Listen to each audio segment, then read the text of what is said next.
Olá, best-sellers, tudo bem com vocês? Hoje, exponencialmente, estamos aqui com o Virada Literária e com um convidado maravilhoso e incrível, um grande empresário, que eu tenho o prazer de receber aqui e apresentá-lo para vocês. Ele, que é CEO da HQ Telecom, HK Telecom, gente. Sócio fundador da Represente Corretora, mentor de negócio da HK Treinamentos. E ele, que é Eric com H. Yes. Seja bem-vindo, Eric, aqui no nosso podcast. Zana, muito obrigado pelo convite, pelo privilégio de estar aqui contigo. Tenho certeza que juntos aí a gente vai fazer um episódio diferenciado. Satisfação a todo o pessoal que está aí acompanhando. E se você curte empreendedorismo, prepara que o papo aqui hoje vai ser pesado, não vai ser não, Ana? Com certeza. Eu estava comentando ali com as meninas lá fora que esse aqui é um grande empresário da região de Guarulhos e acho que do Brasil, hein? Porque eu fui assistir uma palestra dele e fiquei deslumbrada, gente. O Eric é incrível. Ô, Ana, ficou muita satisfação em ouvir isso. A gente procura sempre dar o melhor, né? Hoje eu dedico boa parte do meu tempo a ajudar outros empreendedores a também terem sucesso, né? Mas nem tudo foram flores, né? Eu comecei como operador de telemarketing, limpei chão, fui manobrista, fui ajudante. Então, é importante saber que as pessoas têm uma história. Normalmente elas são sempre concentradas só no resultado. Se você não estiver disposto a escrever história, você não vai estar apto a conquistar resultados. Isso é verdade, né? A gente tem que ter uma história por trás do nosso movimento, de quem a gente é. A nossa história faz da gente quem a gente é. Isso aí, E por falar em história, conta pra mim, qual foi o livro que mudou a tua vida, que transformou a tua vida? Meu, um livro que é muito emblemático para mim, muito famoso e conhecido, e ele foi muito importante porque ele mudou a minha maneira de pensar na vida, né, de levar a vida. Até então, eu buscava ser o melhor colaborador, o melhor funcionário, né? E, diga-se de passagem, é muito lícito, né? A gente deve, de fato, fazer tudo no nosso melhor. Mas quando eu li esse livro, eu percebi que eu podia, na verdade, construir o melhor ambiente, ter comigo as melhores pessoas e deixar de ser o melhor funcionário e talvez me tornar um empreendedor e ser dono da hierarquia, e não ser mais uma peça na hierarquia. E o nome desse livro, eu vou contar depois dos comerciais. Brincadeira, da parte. Esse livro, gente, foi O Pai Rico, Pai Pobre. Né? É um livro muito, muito conhecido, eu li ele ali próximo dos meus 20 anos. E ele foi uma virada de chave em como eu enxergava o mundo, como eu enxergava a sociedade, como eu enxergava a visão tradicional, como eu enxergava a maneira como as pessoas buscavam construir um futuro querendo grandes resultados, porém com uma trajetória que não ia levá-las até ali. Né? Eu penso que se a gente tiver atitudes na média, nós vamos ter resultados medíocres. E o que todo mundo pensa e crê é que o único caminho para algum sucesso é estudar, se esforçar na escola, fazer uma boa universidade e tentar conseguir um bom emprego. Né? É triste, inclusive, como na própria escola, né, no nível educacional convencional, nem se fala sobre empreender, né? Se fala sobre ser bom empreendedor. Eu lembro até hoje, Ana, que no intervalo tocava aquele sinal com aquele barulho ensurdecedor, insuportável. Não sei se você lembra. Lembro. Eu acho que continua a existir esse sinal ainda. Né? E se você parar para refletir, Ana, aquele barulho é exatamente o mesmo barulho que toca em inúmeras indústrias para avisar os colaboradores que precisam voltar para a linha de produção. Então a gente é doutrinado, a gente é construído para entender que a gente tem que fazer o que todo mundo está fazendo e buscar um bom emprego e tentar ter o melhor salário possível. Só que a maioria das pessoas que realmente atingem sucesso não são CLT, não são pessoas que fizeram faculdades renomadas, incríveis, e não são pessoas que seguiram os caminhos tradicionais. Né? Então, se você não leu esse livro ainda, eu deixo aqui o convite para você realmente dar uma oportunidade do que esse livro pode gerar de impacto aí na tua vida. Fica a dica aí, empreendedor. Apesar que se for empreendedor, já deve ter lido esse livro, né? Então, se não leu ainda, por favor, faça a gentileza. Gentileza, gente. É aquele efeito manada, né? As pessoas têm a tendência a fazer aquilo que todo mundo faz. Isso é tanto com relação à carreira, quanto com relação a opiniões, né? As pessoas têm opiniões baseadas em opiniões da maioria. Conta pra mim, Quem foi o Eric de 20 anos de idade, quando leu Legal. Pai Rico, Pai Pobre? E quem é o Eric de agora? Quais as semelhanças e diferenças Pergunta entre top. esses dois? Bem, o Eric foi um jovem sonhador, né? Aquele jovem sonhador que ninguém acreditava e que os próprios, talvez, parentes e familiares diziam para ele quando ele era garoto que já tinham sido sonhador como ele naquela idade. Né? O Eric era alguém que, apesar de ter experiências na vida que faltou comida na mesa, ele nunca aceitou a pobreza, a mediocridade, a situação precária de vida em que ele já esteve. Né? O Eric, com 17, 18 anos, se tornou pai e até então fazia bicos, tinha feito ali o ensino médio e graças à minha família que me deu uma estrutura para eu ter um local de moradia, para eu ter alimentação, mas eu não vim de família de empresários, né? Meu pai se aposentou operador de máquinas e minha mãe foi do lar, chegou a ser professora de ensino infantil, mas a minha vida realmente ficou muito difícil quando eu tive uma criança, né? Uma bebê, a minha maravilhosa Júlia Screpante Santos, hoje com 13 anos, uma mulher, uma moça. Já se acha uma mulher, né? Mas para mim é uma bebê. Já comprou a metralhadora? Nem me fale disso. Né? E quando eu soube que eu ia ser pai, eu fiquei pensando, meu Deus, mas eu não consigo dar conta nem de eu garantir o meu suprimento, a minha alimentação, quanto mais a de uma criança que vai nascer agora. E você acredita, Ana, que meu maior receio que fez eu mudar a minha vida e realmente correr atrás do que eu queria para minha história foi o receio da minha filha crescer e me achar um bosta. Porque até então, era como eu me sentia. Eu não tinha resultados, eu não tinha um bom trabalho, eu não empreendia em nada, eu sobrevivia fazendo bicos, trabalhando de ajudante aqui, ganhando um dia ali, 20, 30 reais para cá. Então a minha responsabilidade de virar homem quando eu tive 18 anos bateu a porta. E foi aí que eu resolvi virar o meu autodidata. Estudei muito, eu lia livros até 2, 3 horas da manhã e eu comecei a buscar um local onde eu pudesse trabalhar, que eu realmente pudesse crescer. Né? Foi aí que eu iniciei nessa empresa como operador de telemarketing. Lá eu tive pelo menos umas 10 promoções em 4 anos, Ana. Lá eu fui operador, auditor, monitor, instrutor, supervisor, coordenador e me tornei lá um dos executivos no Grupo Flex. Né? E foi onde eu construí todo um background de estruturação comercial, vendas, liderança, gestão de pessoas. Eu treinei empresas como Vivo, Net, Claro, em vários lugares, não só em São Paulo, mas também fora da cidade de São Paulo. E nesse meio de história, eu ali estava ainda, né, começando nesse call center, no telemarketing, como nem muita gente ama hoje, pelo menos muita gente odiava naquele tempo. E eu li esse livro, né, e eu percebi que se eu desse o meu melhor realmente em tudo que eu fizesse, eu podia ter resultados diferentes. E aí você acabou de fazer um comentário que foi o seguinte: as pessoas gostam de fazer o que todo mundo está fazendo. E isso acontece porque fazer o que todo mundo faz é muito mais confortável. É só eu pensar se der errado que tem um monte de gente errando junto e está tudo bem.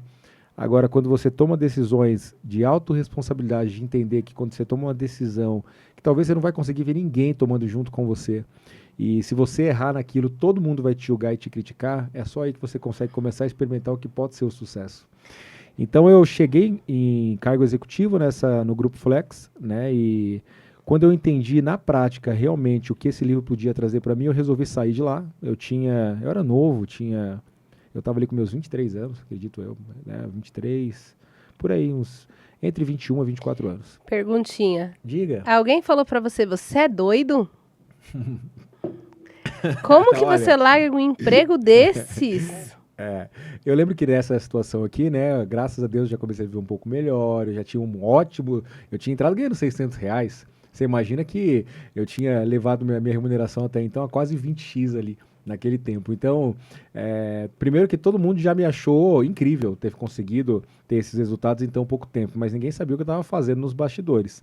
E aí chegou um determinado momento que eu falei, eu vou embora, né, eu não quero mais ficar aqui. E o que aconteceu? Tinham 7 mil funcionários no Grupo Flex até então, né? Hoje o grupo deve estar ainda maior. Eu entendi que eu era maior que os 7 mil funcionários. Nossa, Eric, mas você está sendo arrogante. Sei que tem problema aí, treta agora de de identidade, você está achando que eu estou sendo arrogante. Mas, na verdade, para mim, eu era maior que aqueles 7 mil funcionários e o que importava era a minha opinião. E não a sua, por exemplo, que acabou, por exemplo, de não concordar ou não gostar do que eu falei. E eu também não estou falando isso para te agradar. Eu estou falando isso porque eu quero que você caia real, que enquanto você ficar preocupado demais com o que os outros estão pensando, você só vai se lascar e não vai prosperar. Então eu entendi que eu era maior que tudo aquilo, que eu podia construir coisas maiores e que eu podia chegar muito mais além. Quando a gente reconhece a identidade, a gente sabe quem a gente é e na onde a gente pode chegar, a gente percebe que não tem emprego maior do que o que a gente pode construir. E hoje eu fico assim admirado quando eu vejo pessoas que preocupadas de perder o seu próprio trabalho. As pessoas têm que ser promovidas ao desemprego. Isso é bom, ajuda bastante.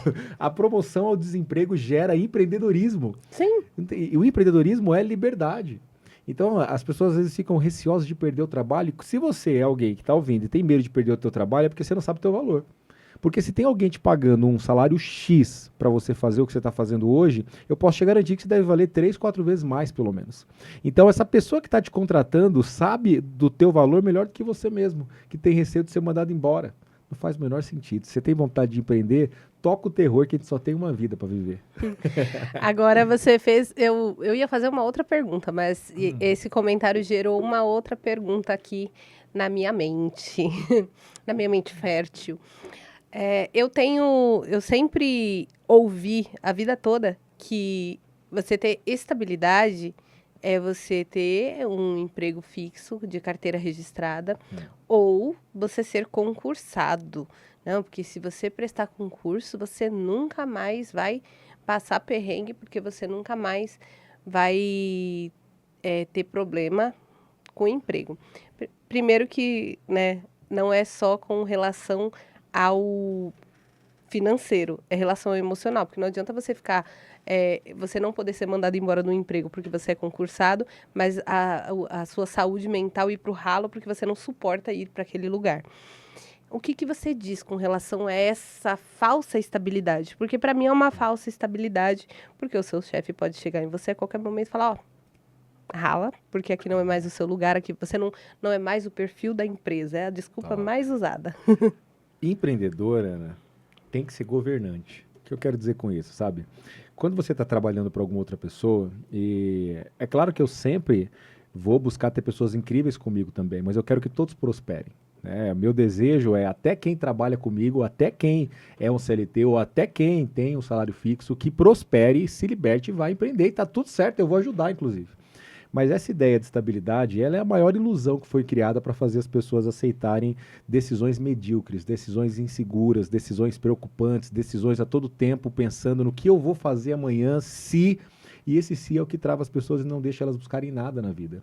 Pensa assim, ó, se você hoje trabalha aí em alguma empresa e você tem receio de cuidar da tua vida, você está acreditando que um homem, assim como você, ou uma mulher, assim como você, vai ditar as regras do negócio em que você trabalha e que vai dar tudo certo. Não é muito mais doido pensar nisso do que você mesmo está tomando as decisões de um negócio que você podia ter ou de alguma coisa que você podia estar construindo? Afinal, o que tem esse diretor, ou esse sócio, ou esse gestor, esse gerente, assim como você preferir, ou como for a tua situação, melhor ou mais incrível do que você? Nós somos pessoas aqui, todas iguais. Não tem ninguém, nenhum ser diferenciado aqui. Não tem ninguém com capacidades e poderes sobrenaturais. O que tem são pessoas mais preparadas para determinadas coisas. E sim, pode ser que essa pessoa esteja mais preparada que você. Aí a pergunta é, por que você não se preparou como ela se preparou? Ou por que você não está se preparando para isso? Então, isso de estabilidade, né, é o que mantém as pessoas exatamente onde elas não querem. Onde não tem a plena felicidade, onde não tem o pleno sucesso, onde não tem a plena realização. Você a todo tempo fica fazendo as coisas pensando em ter alguma segurança, quando na verdade, eu vou prestar um concurso público, por exemplo. Você confia hoje de 0 a 10 em quanto no teu governo atual? O quanto você acredita que as contas vão continuar fechando para que todos os funcionários públicos sejam remunerados adequadamente nos próximos 10, 20, 30 anos? Eu, honestamente, há muito tempo já não quero depender do governo para ter nenhum tipo de geração de renda. E eu penso que nada como você ser um gerador para você não ter essa dependência. Então, essa ideia de estabilidade, você é um funcionário público, né, com a ideia de que você nunca tenha problemas financeiros, o dinheiro nem é a coisa mais importante da vida, né? O dinheiro ele é um complemento, ele é muito importante. Eu tenho convicção que a falta dele traz inúmeros problemas e muitas destruições. Mas se você tomar decisões o tempo inteiro pautado em ter alguma estabilidade financeira, você nunca vai fazer o que realmente queima teu coração para fazer. Você nunca vai realmente realizar o que você tem vontade, você nunca vai buscar realmente os teus sonhos, porque para realizar sonho, Ana, para buscar o que a minoria tem de resultado na vida, tem que estar disposto a correr risco, meu. Tem que estar disposto a abrir mão de qualquer ideia de estabilidade que já não exista. Tem que estar disposto a estar errado. Tem que estar disposto a falhar. E quem vive com essa mentalidade de ficar seguro, estável a todo tempo, eu conheço muita gente assim, ó, o que realiza são resultados, mais uma vez, medíocres, o que todo mundo está fazendo. E assim, tudo bem, deve ter gente que se sente feliz assim, né? E se você está feliz assim, está tudo certo. Talvez não seja o podcast ideal para você estar ouvindo. Mas se você está aqui, está sendo impactado por essa mensagem, está sendo convocado, convidado a refletir sobre se você tem tido realmente a vida que você gostaria de ter. Porque o que você está vivendo agora é consequência do que você tomou de decisão ontem. E o que você vai viver amanhã é consequência do que você está fazendo agora. Isso, ao mesmo tempo, Ana, que é muito satisfatório, é amedrontador para algumas pessoas. É satisfatório para quem entendeu que tem que ser governante para ir para onde quer. Mas é amedrontador para quem toma decisão com medo o tempo inteiro e já está onde está agora porque não fez o que tinha que ser feito ontem. Então, essa ideia de estabilidade, Ana, desculpa, para mim, é perder tempo. É uma ideia pífia, né? A gente passa a vida inteira ouvindo isso, que é estabilidade, mas se você olhar, as pessoas que sempre estão falando isso são pessoas que ficaram na mesmice a vida inteira, né? Não conquistaram nada além do esperado. Por exemplo, o Eric, de 17 anos, a Ana, de 17 anos, eram pessoas que estavam, em algum momento, dentro do esperado. E quando, pelo menos comigo, acho que provavelmente com você também, quando eu decidi abandonar um emprego que eu ganhava R$ 10.000, porém eu não tinha vida para poder gastar esse dinheiro, para poder... Porque o dinheiro, ele é feito para gastar, para você usufruir dele, para você viajar, para você curtir, para você passear. Não faz sentido ele ficar acumulando no banco, né? Então, quando eu olhei, eu falei, pra que eu ganho tão bem se eu não consigo viver? Usufruir. Eu trabalho 17 horas por dia, eu trabalhava 17 horas por dia. Às vezes eu ia embora, Dia das Mães, essas datas, assim, eu não podia curtir com a minha família, porque o meu emprego era mais importante. E hoje eu tenho total liberdade de fazer isso, né? E linkando isso com o que você disse antes, com relação ao sinal ensurdecedor da escola, você acha que isso também tem relação com o estilo de educação que a gente tem hoje em dia? Hoje deu uma mudada, né? Mas o que eu vejo bastante é que está muito online e as coisas estão um pouquinho mudadas, mas ainda tá indo para pegar no tranco. Conversando com a minha filha, ela tem aula de redação. Eu falei, tá, mas como que é a sua aula de redação, né? E aí ela falou, tem 15 minutos, o professor chega na sala e fala, faz uma redação sobre isso, né? Eu, como especialista em língua portuguesa, dou uma olhada naquilo e surto, né? E aí, como ela é minha filha, então ela é muito boa em redação, porque eu ensinei para ela a técnica de redação. E o professor dela, ao ler a redação dela, falou que ela tinha copiado da internet. Porque ele tá tão acostumado com vir com essas coisas assim, ou copiado da internet, ou sem técnica nenhuma, que quando ele viu uma garota de 18 anos fazendo uma redação perfeita, ele desconfiou, achou estranho. O que você acha sobre o estudo? O que você mudaria se você tivesse essa possibilidade? Sabe, Ana, eu penso que hoje o estudo ele é construído na base de alimentar as políticas atuais com visões e perspectivas esquerdistas, com a ideia de deixar o Estado cada vez maior, mais forte e tirar a capacidade de geração das pessoas de empreender, de gerar negócios, de frutificar, de girar a economia, sabe? Uma coisa que é engraçado falando disso é que hoje o empresário no Brasil, quanto mais ele prospera, mais ele paga imposto, na maior parte das vezes. É como se você punisse quem está dando resultado. E a todo tempo ficam se criando novos programas de auxílio a pessoas de baixa renda, muitas das vezes até impossibilitando que a pessoa possa gerar renda para ela não parar de receber aquela. Então, essa perspectiva educacional, que é uma perspectiva de construir pessoas que não pensem muito, que não queiram construir coisas, que sigam um padrão convencional de decisões. Ana, pelo amor de Deus, no ensino médio, pelo menos, que eu fiz, eu não aprendi nem sobre imposto de renda. Sabe, o que eu Nem entendo, eu não sei se hoje ensina, mas o que eu entendi, a leitura que eu fiz quando eu fui crescendo na vida, eu falei assim, pô, na época, né, quem ganhava R$ 2.000, eu acho, já tinha que declarar. Aí eu falei, caraca, então a escola convencional não acredita que eu sou capaz nem de ganhar 2 contos. Foi isso que eu entendi. Eu falei, então a gente está sendo construído ali com a ideia de ganhar tipo um salário mínimo mesmo? Né? Eu falei, cara, e essa é a ideia, infelizmente. E quem vive com salário mínimo Pelo hoje? amor de Deus. Por exemplo, eu moro em Guarulhos, eu moro de aluguel. E o meu aluguel é um salário mínimo, Então, né? E o meu apartamento já ficou pequeno, eu preciso sair de lá. Eu ainda não comprei o meu, mas eu preciso sair de lá. qual que era? E quando você vai olhar, tá, se o meu aluguel é um salário mínimo e pelo padrão dos imóveis que eu estou procurando agora, um salário mínimo para um aluguel decente é barato. Isso em Guarulhos, porque em Guarulhos o custo de vida é um pouco menor, né? Verdade. E eu fico pensando, gente, e se a pessoa tiver que... A pessoa que vive de aluguel e ganha um salário mínimo, ela paga só o aluguel? Eu fico me perguntando essas coisas. Deixa eu falar para você que está ouvindo aí, que talvez ganhe um salário mínimo ou próximo disso, que um dia eu também estive aí, né? Quando eu fui operador de telemarketing, lá ganhei R$ 600. Que ambientes e pessoas te levam para destinos proféticos. Então você precisa entender que hoje, se você está numa realidade financeira totalmente fora do que você gostaria, isso já é bom, você já está se incomodando. Tem gente que deu um jeito de ver com salário mínimo e está vivendo. Né? Eu um dia ganhei um salário mínimo, hoje eu tenho tráfego gerando que gasta um salário mínimo num dia. Em negócios que a gente toca hoje. Então, assim, um dia eu estive aí, hoje eu estou aqui e vou te falar que eu quero gastar 100 mil num dia em tráfego. Né? Assim, eu não estou dizendo que o teu objetivo não tem que nem ser onde eu estou, tem que ser ainda mais além. Porque quando você chegar aqui onde eu estou hoje, pode ter certeza que eu já não estou mais aqui. Mas o fato é, se hoje você ganha um salário mínimo e você está rodeado de outras pessoas que ganham também só um salário mínimo, não tem como ter mudança de vida. Para mudar de vida, Ana, a gente precisa entender que as pessoas precisam mudar, os ciclos precisam mudar e os ambientes precisam mudar.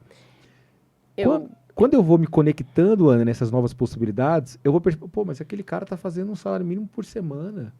Como ele está? Sabe, eu vou, assim, ó, as pessoas têm dificuldade de construir em degrau por degrau o crescimento de resultado. Né? Hoje eu conheço empresário que está fazendo 100 mil dias de faturamento. Estou fazendo isso? Ainda não. Mas eu estou me relacionando com ele para entender como eu chego lá. Então é isso que a gente tem que aprender, cara. Conhecimento ninguém tira da gente, né? A gente vai aprendendo com os melhores e vai chegando próximo deles e quando a gente chega no patamar deles, eles já estão 10 patamares acima. Exato. Porque quando aprende, não esquece mais, né? Eu ouvi uma frase em uma palestra. A primeira palestra que eu fui não faz muito tempo não, viu? Para você ver, eu sou prova viva de ambiência, né? Eu fui em uma palestra lá em Guarulhos, num hotel em Guarulhos, a primeira vez há 1 ano atrás.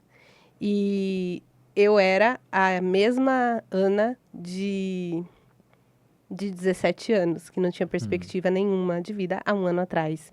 E hoje eu estou muito além do que eu imaginava que eu iria chegar em algum momento.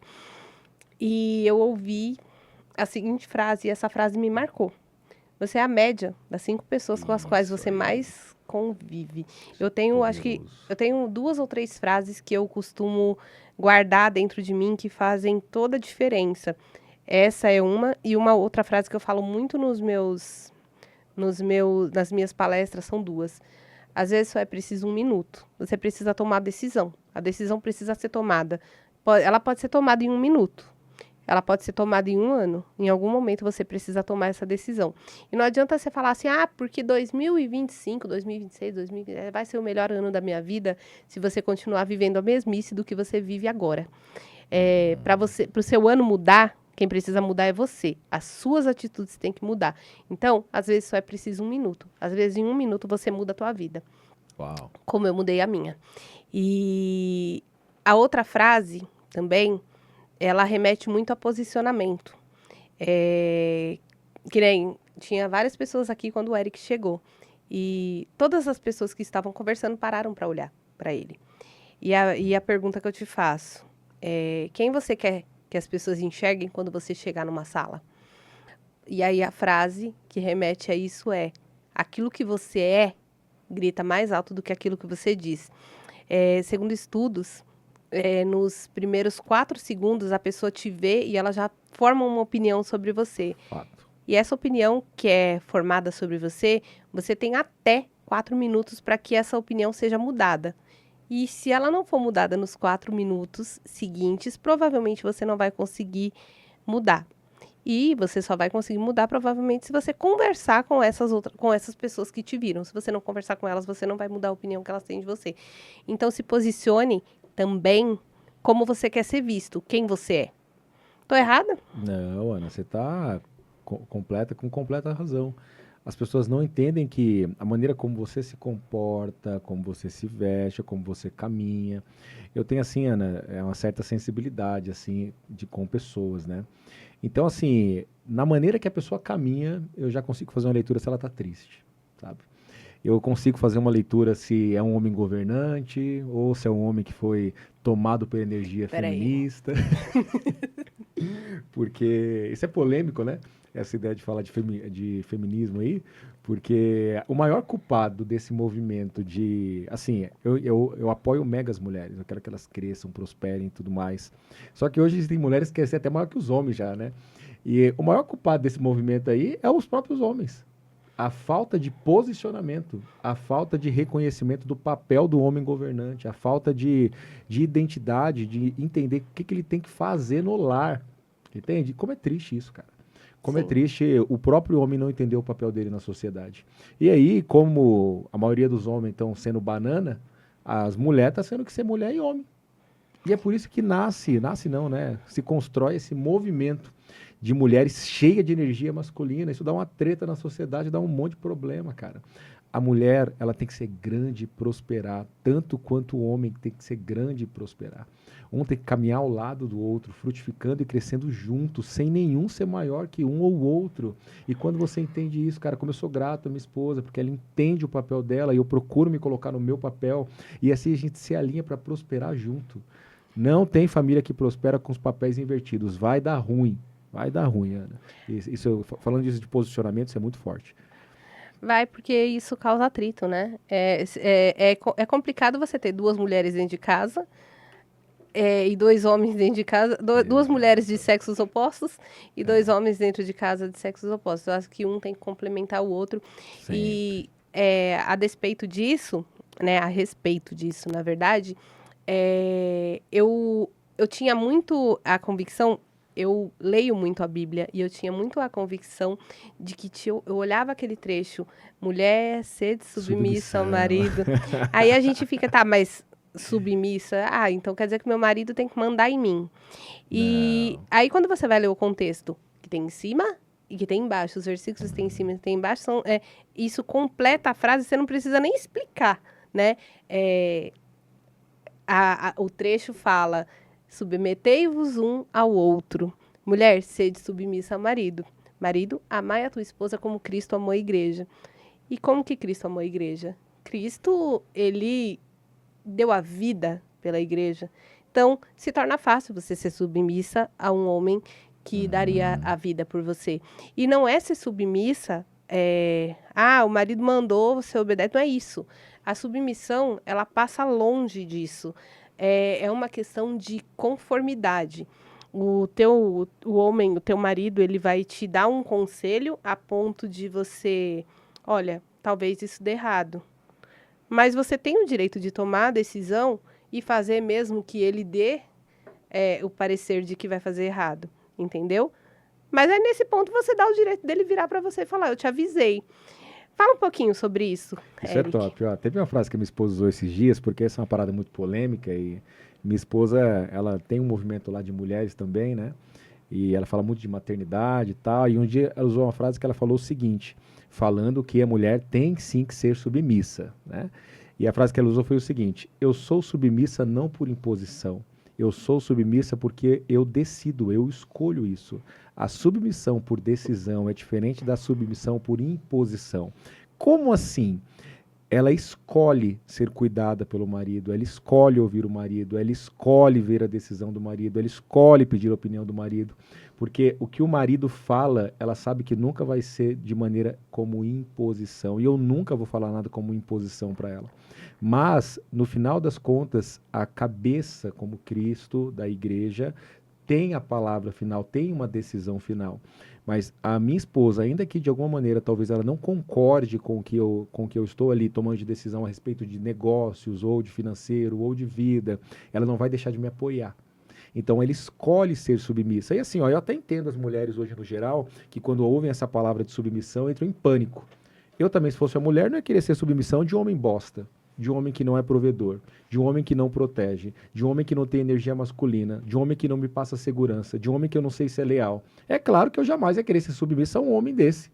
Então, o aspecto de submissão, quando a mulher tem um homem de verdade do lado, ela vai entender que ela vai apreciar, escolher isso. Porque esse homem não vai mandar nela, porque num relacionamento ninguém manda um no outro, num relacionamento se une propósito, se une linguagem, se une ideais. Então, hoje em casa, tudo que eu vou fazer, eu peço sugestões da minha esposa. Tudo que a gente vai fazer, a gente conversa junto sobre. O fato dela entender a importância da submissão não é sobre ela vai apanhar, ela vai ser traída e vai ter que aceitar, porque as mulheres pensam meio que isso. Não, eu jamais vou ser uma mulher submissa, eu mando na minha vida. Não, cara, não faz nenhum sentido. Se você quer ser uma mulher que não quer dividir espaço, não quer dividir o relacionamento, não quer construir coisas juntas, quer fazer tudo sozinha, nem case. Você vai trazer problemas para outro cara e para você. Relacionamento é sobre a construção de dois, é sobre uma unidade. Quando a gente casa, e a Bíblia relata isso, nós nos tornamos um só. Então, quando eu resolvo me submeter a quem está comigo, é como se eu fizesse isso comigo mesmo. E eu não preciso confrontar, porque quando eu confronto a mim mesmo. Essa dificuldade de clareza de unidade que as pessoas têm. Mas, na maior parte das vezes, quando você vai ver uma mulher que ela tem, assim, repulsa essa palavra submissão, ela teve um relacionamento com um cara merda, que pisou na bola, que traiu, que ele foi desleal, com um cara que não protegeu, que não cuidou. Eu entendo essa mulher. Eu entendo vocês, é real. Mas hoje, se você tem um relacionamento e você não deixa o teu marido realmente ter a posição de homem, eu posso dizer para você que teu relacionamento está correndo um sério risco de não funcionar. E existem mulheres que tomam essa energia masculina muito forte, Ana, e elas têm dificuldade até de ter novos relacionamentos. E quando elas têm com um homem meio afeminado. E aí, a princípio, isso é bem confortável, tá? A mulher, ela inevitavelmente... E afeminado, quando você fala, a gente não está referindo Não é de opção sexual. à opção sexual. Isso. Está referindo ao homem que toma para si energia masculina. E aí, quando você... Energia feminina. A energia feminina. E quando o homem toma a energia feminina para ele, você não vai ser a namorada ou a esposa dele, você vai ser a mãe dele. Isso, Ana, muito bem colocado. Obrigado aí pelo apontamento. E o que é um homem afeminado? É um homem excepcionalmente delicado, é um homem que ele nunca tem vigor ali para fazer as coisas, ele se sente ofendido com coisas simples, é um homem sem energia de realização, sem vontade de provisão, mas também tem boas qualidades esse homem afeminado. Ele diz sim para tudo para você, ele nunca tem posicionamento, ele diz que tudo bem, tudo tanto faz, ele sempre faz o que você tem vontade, por isso que a princípio parece confortável. Porque essa mulher cheia de energia masculina, ela vê isso, ela fala, nossa, é exatamente isso que eu quero. Eu tenho um homem ali do meu lado, pelo menos de faz de conta, porque homem o cara não é. E aí o homem dá de sim pra tudo, ok pra tudo. Só que esse homem vai chegar um momento que essa mulher vai sentir a ausência daquilo que é importante pra mulher, que é o sentimento de proteção, que é o sentimento de segurança, que é o sentimento de unidade, porque a todo tempo essa mulher vai ser o comandante. E é literalmente, quando fala dessa questão de proteção, eu falo por experiência própria. É literalmente o caso de se alguém te ofende ou tem uma briga, ou um atrito, ou alguma coisa que você precise que o seu homem te defenda, ele vai falar assim, mas deixa pra lá, pra não arrumar Isso. briga, porque não sei o quê. Aconteceu um fato comigo, não veio muito ao caso, mas aconteceu um fato comigo que o amigo do meu ex-marido me agarrou e a culpa era minha porque eu tinha dado pra ela. Meu Deus. Entendeu? Então, literalmente, quando de proteção, literalmente é voltado pra isso. De você não poder contar com a pessoa nem pra te defender quando você tem um problema. Exatamente. Você acabou de falar de uma parada legal aí, Ana, que é assim, né? Quando você se ofende, né? Ou quando o homem se ofende, né? E se você está incomodado aí assistindo esse podcast aqui, né? E você se ofendeu, deixa eu te falar que, infelizmente, esse é um problema todo seu. Eu tenho uma... Deixa eu explicar isso aqui para você não ficar chocado aí e quiser... Não sei como vai estar nos comentários e fica à vontade aí para você reclamar e lá no meu perfil também fazer reclamação, tá tudo certo. Quem se ofende não prospera, Ana. Se ofender é decisão. Veja só, para eu me ofender, não é sobre o que acontece comigo, é sobre o que eu faço comigo mesmo. Se você agora, Ana, virar aqui para mim e falar assim, Eric, desculpa, esse comentário seu aí foi extremamente burro. Eu tenho duas opções quando você arremessa isso em mim. Eu posso falar para você, nossa, mas você foi um pouco dura comigo. Nossa, mas foi um pouco grossa. Eu posso falar assim, tá, mas por que você está dando a sua opinião? Porque o que você arremessou em mim parou fora, eu não coloquei para dentro. O que acontece com as pessoas? Elas ouvem algo, aí elas se ofendem, colocam aquilo para dentro, ficam mastigando, engolem aquilo, e aí dentro delas elas se ofendem. Então, quem se ofende não é quem arremessa. Quem se ofende é quem recebe e degusta e aprecia aquilo. Quando eu entendi que se ofender é decisão, mas não tem mais esse que me ofende. Você pode falar o que você quiser. Eu vou te ouvir, vou ver se aquilo tem algum uso para alguma coisa, se tem algum fruto naquilo. Se não tiver, vai parar de onde veio, que é em você, não é em mim. Muitas das vezes você está ofendido porque você está vendo no outro o que está cheio dentro de você. O problema está todo em você. Quando a gente se concentra em entender que a mudança é dentro e não fora, a gente para de ficar se preocupando com o que está acontecendo fora da gente. Então, quando arremessarem em você qualquer coisa que você percebe que aquilo parece que está querendo começar a te incomodar, você tem que entender com clareza que o governo é seu, ou seja, o governo é meu. Eu não aceito me ofender com isso. Quando você fizer isso aqui, você já vai tirar toda a energia emocional daquilo. E quando você tira a energia emocional das coisas, você começa a olhar as coisas com mais clareza. Tá cheio de gente aí, por exemplo, que tá sem falar com um amigo há 3 meses porque o amigo falou alguma coisa que não gostou.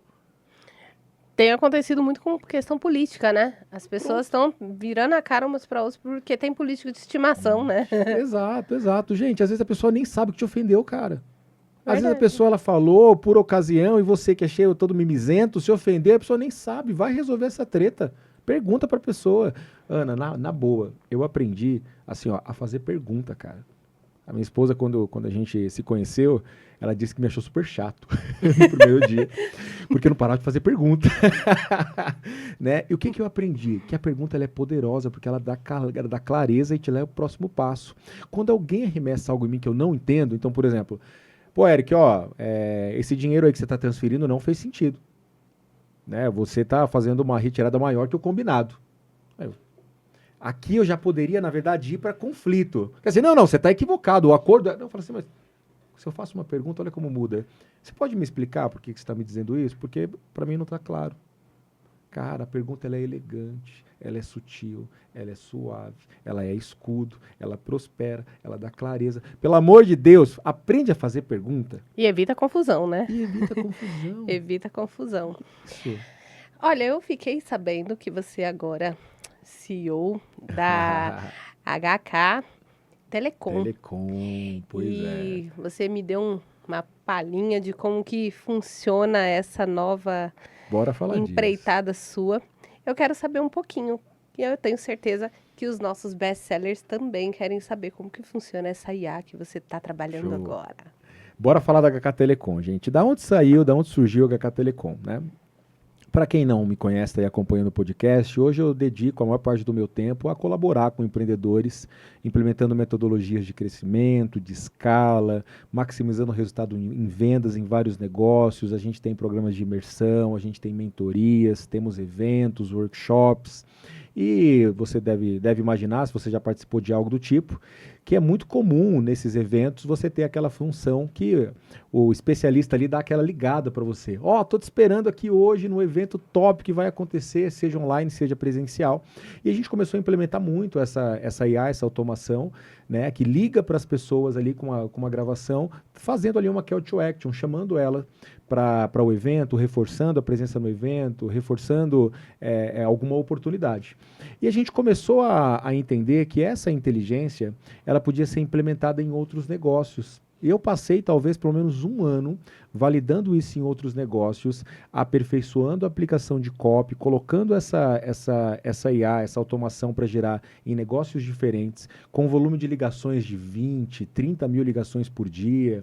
Você com 2, 3 mil ligações por dia já consegue começar a ter algum resultado. E eu percebi que fazia todo sentido a gente comprar uma licença de uso, fazer um investimento no white label, numa operadora de telecom para colocar isso para girar. E hoje, depois de a gente rodar, contratando no mercado uma telecom para fazer essa geração de negócios, né? Você imagina. Hoje todo mundo deve imaginar o quanto o WhatsApp está gerando problemas aí de banimento, de envios para sua lista de contatos para você gerar negócios. A cada dia que passa fica mais complicado um alcance em quantidade. E a telecom permite esse alto impacto em escala. E sem esses problemas que a gente tem no WhatsApp.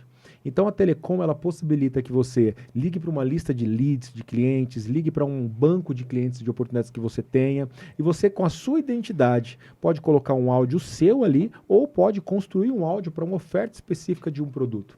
E quando o cliente te ouve ao final, ele tem a oportunidade de digitar um. E quando ele digita um, ele vai direto para um closer ou um consultor ali que pode estar pronto para atender esse possível cliente que leva para o fechamento de venda. O que a telecom faz? Ela gera uma pré-qualificação de um cliente ideal. Ela gera ela faz um trabalho de SDR, um trabalho de geração de oportunidade, deixando para o cliente, deixando para o consultor, para o closer, para o vendedor, como você achar melhor, um cliente pronto para a apresentação da oferta. E quando você compara isso, Ana, com você contratar, por exemplo, um time de vendas, né? Você contrata lá 10 colaboradores para fazer um volume aí, se você tiver 10 pessoas fazendo pelo menos 100 ligações cada uma, você vai ter um volume aí que nem chega perto do nosso plano simples, que te dá o mesmo volume na automação. Sem falar que você tem salário fixo, 13º, férias, tem que ter um supervisor para gerir as pessoas, tem que ter um acompanhamento intensivo para que elas realmente sejam produtivas. Então a automação, ela não substitui tudo isso, ela impulsiona, ela gera ainda mais potencial e com um custo, Ana, muito menor. Não sei se eu usei muito termo técnico aqui ou coisa do tipo, mas me faça perguntas aí se quiser que eu esclareço mais pro pessoal. As pessoas tiverem dúvidas, elas fazem as perguntas, eu mando para você. Top. E você responde, eu respondo para elas. E a gente também pode marcar um outro encontro para que a gente possa falar apenas disso, Legal, né? Porque com todo prazer. isso, hoje, né? Eu costumo dizer, quem não usa a tecnologia hoje, quem não está no digital, seja da maneira que for, ela vai ficar para trás, né? Grandes empresas, a gente viu que grandes empresas quebraram depois da pandemia porque elas não evoluíram para o digital. E isso é um problema, porque uma empresa não é só um CNPJ, é uma família, né? Quando você vê uma empresa quebrar, é uma família que está quebrando, né?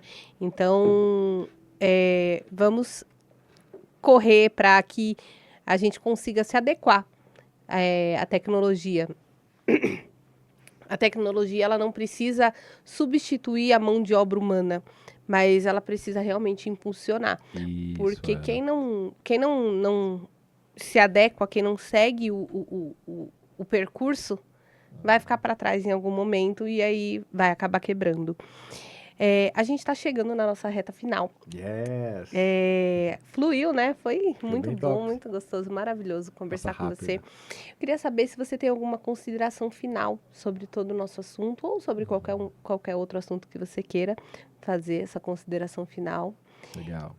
Gostei muito de estar aqui com você, foi incrível essa nossa conversa.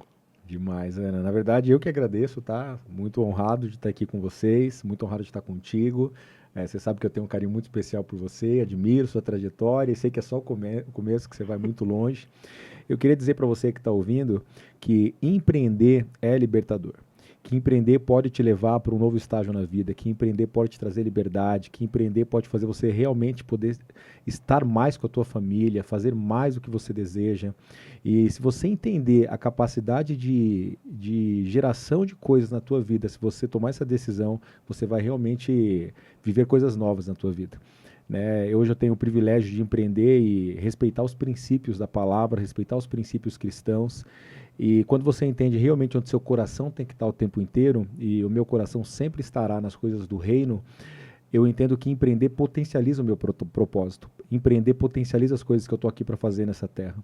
Então, essa minha consideração final, ela é um chamado para você considerar, colocar tudo que você pode para colocar aquele teu sonho, aquele projeto para gerar. Sabe, eu já disse alguma vez, e eu quero deixar isso aqui registrado, que se você teve uma visão de algo na tua vida que você se sentia totalmente incapaz, que você não conseguia imaginar como realizar aquilo, mas se aquilo veio para você como uma visão, eu quero te dizer que o Senhor, nosso Deus, nosso Pai, Ele não dá uma visão para um filho que Ele não tem desejo de entregar. Assim como nós somos pais hoje, eu tenho filhos, e eu jamais vou mostrar um chocolate para o meu filho que eu não tenho a pretensão de dar aquilo para ele. Se ele for aparecer ali e eu tiver com o chocolate na mão, talvez eu vou guardar, eu vou esconder. Mas se eu mostrar o chocolate para ele, é porque eu quero dar para ele. E se você teve alguma visão que enquanto você me ouvia aqui, essa visão retomou para você a tua mente, existem planos maiores do que os seus, assim como os céus são maiores do que a terra. Existem planos que nem seus olhos viram, nem seus ouvidos ouviram, nem chegou no teu coração preparados para você, se você estiver disposto a pagar o preço, a dar o teu melhor e ir atrás do que realmente o Senhor tem para você. Todos nós estamos aqui com um grande propósito. Se você não está vivendo o seu, esse é o chamado para você tomar a decisão agora, em 1 minuto, para começar a fazer realmente sua vida acontecer. Talvez até agora você não viveu, você sobreviveu. Está na hora de, nesse próximo minuto, tomar conta de realmente viver. Se você der conta de fazer isso, me segue lá no Instagram, Eric com H no começo, com H, e a gente vai fazer isso junto. E eu vou ter o privilégio, uma honra, vai ser um prazer para mim, de alguma forma, acompanhar a tua trajetória, colaborar na tua trajetória e ver você chegando cada vez mais longe. Fechou, empreendedor? É isso, Ana. Olha, linkando com isso, né, vou fazer também as minhas considerações finais, não de forma tão polida, mas... Para com isso, Ana.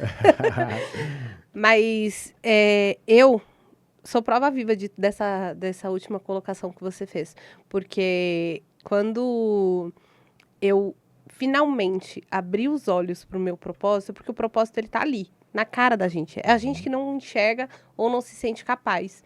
Eu achava que eu não conseguiria, que eu não era para mim, que às vezes eu acordava e eu falava assim, por que eu tô aqui? O que eu tô fazendo nesse mundo? Eu sentia que o mundo não me acolhia, que eu tava no lugar errado, que eu não devia estar aqui, sabe? E quando eu entendi o que Deus tinha preparado para mim, além desse pensamento simplesmente sumir, as coisas começaram a acontecer. Porque quando a gente anda na contramão do propósito, a tendência é que tudo dê errado. É como se você estivesse em um rio que descesse com a correnteza, ao invés de você seguir o fluxo, você nadasse contra. Quando você está no mar, que você vai pular uma onda, se você ficar de frente para ela, ela te arrasta. Se você pular junto com ela, você fica exatamente atrás dela e vai andando. Vai passando e chegando mais longe. E é assim com o nosso propósito. Se a gente segue rumo a ele, as coisas mudam. E elas mudam de uma hora para outra. Não é como se você fosse ficar 10 anos tentando, não. No começo vai ser muito difícil e o percurso também vai ser. Ninguém está dizendo aqui que é fácil. Mas as coisas mudam muito rápido. Para mim, mudou de uma hora para outra. As coisas aconteceram na minha vida de forma tão exponencial que às vezes eu falo, opa, pera, calma, vamos lá. Mas é incrível viver tudo que eu estou vivendo, porque eu simplesmente aceitei o meu propósito. Uau! E que demais. A gente vai encerrando por aqui. Agradeço muito, muito, muito a sua visita. Aqui, essa casa é sua, assim como é de vocês. E sempre que quiser, as portas estão abertas. Quero muito que você traga a Ana aqui para eu entrevistá-la também. Fala sobre submissão com ela. Vamos falar, vamos falar. Não, mas a gente precisa desmistificar esse tema, porque realmente parece uma coisa que não é. Eu era assim, eu pensava exatamente assim. E quando eu entendi que não é, as coisas ficaram mais fáceis. A minha relação com o meu namorado ficou mais fácil. E a gente vai encerrando por aqui. Quero deixar aqui também as minhas redes sociais, @Ana Catalani, com TH, e @Catalani_Ana, são as minhas 2 redes sociais, o Instagram. E quero chamar vocês para compartilhar esse conteúdo que foi incrível. Compartilhe com a sua família, com os seus amigos, com empreendedores, porque esse conteúdo aqui contém ouro. Porque o Eric também teve uma pontinha de mudança na minha vida, na transformação da minha vida. Que, como eu disse no início, eu vi uma palestra dele e a palestra dele me deslumbrou. Me mostrou caminhos que eu ainda não sabia que eu precisava seguir. E sigam eles nas redes sociais, porque vale muito a pena ter esse homem, esse empresário exponencial como parceiro. A gente vai ficando por aqui. Um grande beijo e até a próxima.